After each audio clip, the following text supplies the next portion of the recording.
بسم الله الرحمن الرحیم. السلام علیکم ګرانو ملګرو. عمران خان خلک وی ډېر قابل سړی دی او دا ډېر ښه موټیویټر سپیک والا دی او دا هغه دی او دا داسې دی په ایمان د سره مازغه کانه کې کوکینی دی کوکینی وې څنګه چې کله یوت یې فری ورزانو فریو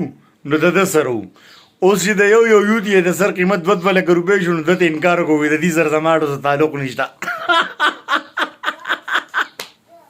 کو دی هوښیار وي خو دا ټول یوت یې راټول کړی وي نو زه کم از کم زموږ د ادارو په آسان نیولي مو او دته به 2 لک روپۍ فی کوپړه یې میلاو شوی وه نو زه نه څه پیسې خو به جیب له راغلی وي دغو ټول عمر په خیراتونو په زکاتونو تورګو په بین الاقوامي سطحه خیرات او زکات غواړي نو هلکه دا ستا دپاره یو ښه چانس و چې یو لږ یوت یې دې هم دغلته جمع کړی په زمان پارک کې بیا دې پولیس ته ویلي چې بس راځي یو ځای ونیسئ نو کم از کم څه پیدا خو ورته شوې وه که نه او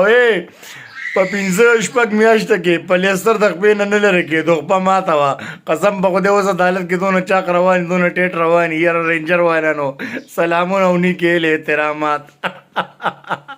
wish you all the best good luck bye bye